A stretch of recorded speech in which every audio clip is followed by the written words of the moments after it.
Okay, so we're still looking at meditation, and so we looked at samatha, mindfulness, vipassana, zazen. And one of the things that Buddhists also use to help them meditate are visualizations and a couple of things called thangas and mandala.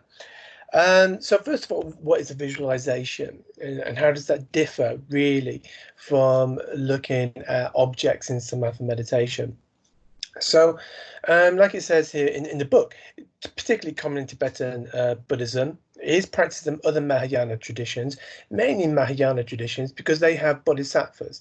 And remember, the difference between a bodhisattva and a Buddha is, and this is an important distinction to remember, is that in Theravada tradition, they don't believe in bodhisattvas. They believe that a Buddha is basically is an arhat, okay, in that they achieve enlightenment, and then once they die, that's it, they go to enlightenment. They cannot come back, they do not come back to guide and help us. Where in the Mahayana tradition, a bodhisattva is an enlightened being who chooses not to go to nirvana, but in some sense stay behind spiritually to guide other people to nirvana out of compassion. Now, they can often. Now, the reason why Thelavadas and Mahayanas disagree is about that is because Theravada think that you are in danger of treating a bodhisattva as a god. And in Buddhism, remember, there is not meant to be a god to worship. So, so when we're looking at visualization of bodhisattvas, and it's mainly going to be found within the Mahayana traditions, and it's about them visualizing and imagining the object in their mind. Now, when you're using a kasina in samatha meditation, a kasina, remember, can be something like a bowl of water, flame, triangle. You have the object in front of you, and your eyes are open. You are looking at the object. The difference in visualization is that you remove the object.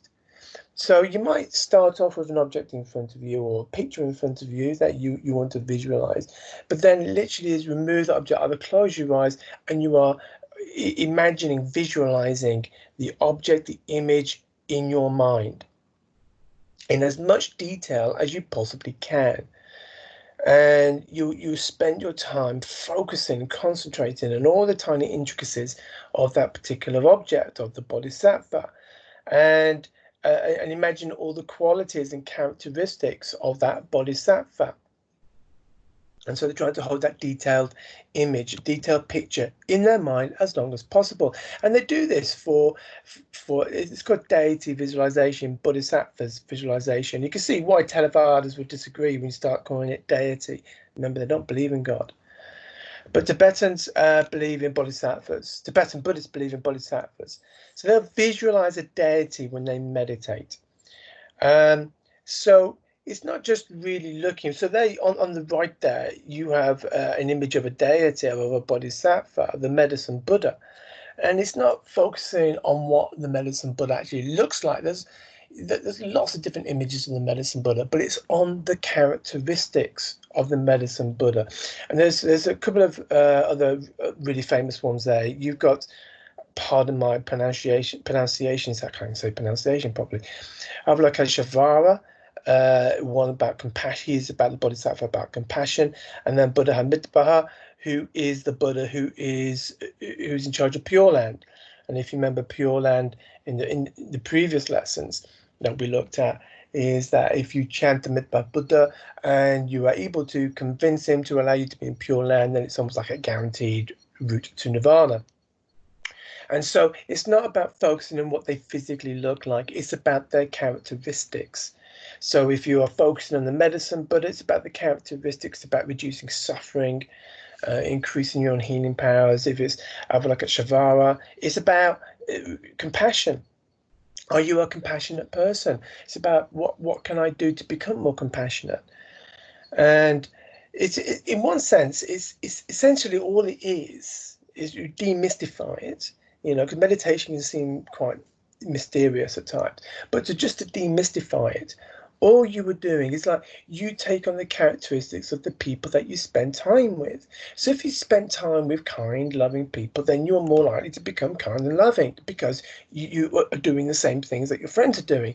And conversely, if you're with people who are being really hateful and doing horrible things, then you are more likely to be doing those things as well. So you were choosing to spend time in these visualizations with the bodhisattva that is going to improve these qualities that you want to, like compassion, okay, and help to reduce suffering within the world. And that's really what it is about, okay.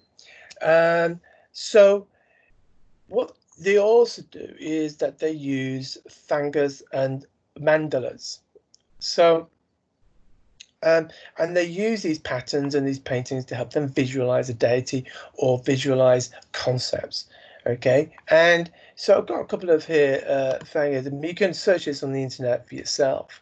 But here it's just, like I say, there's a whole wide range of thangas, and they are images of deities. So here's one that you've probably seen before. We've seen this, the Tibetan Circle of Life before. This is Mara, okay, the demon of ignorance, who is keeping everybody within the grip of the cycle of death and rebirth, samsara.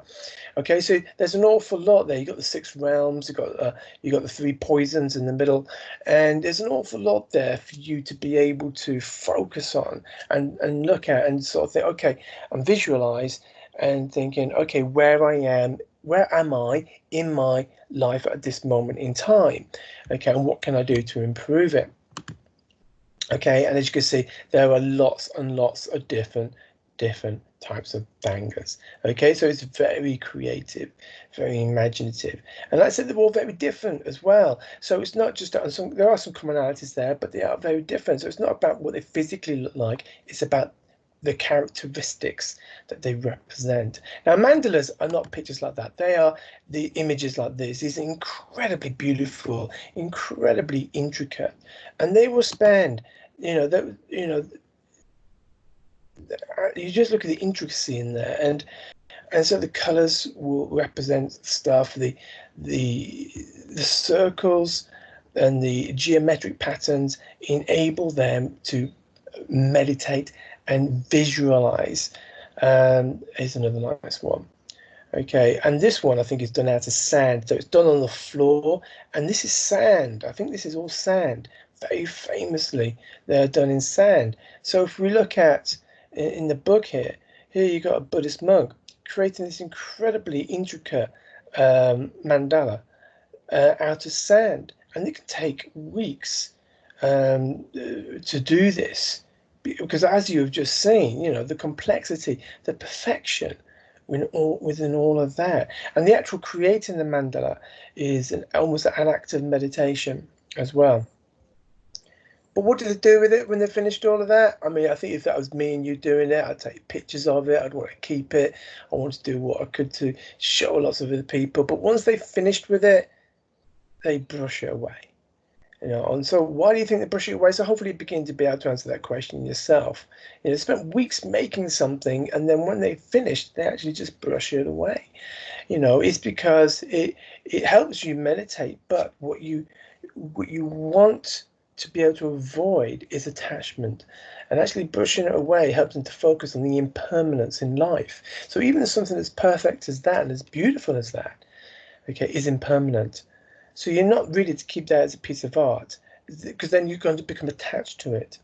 So the whole process of making the mandala, the whole process of spending weeks making it and focusing on it and helping that mandala visualize it through visualization, helping you to meditate, and then brushing it away at the end, all reinforces this concept of impermanence within Buddhism. So now hopefully be able to explain how using a kasina in samatha meditation is different to the practice of visualization. Why do Tibetan monks brush away their sand mandalas once they're finished? Okay, so these aren't complicated questions really, and there's nothing complicated about what we're looking at the moment. Make sure you've got the key terms written down on your little card. So you've got one word one side, definition on the other side. Okay then.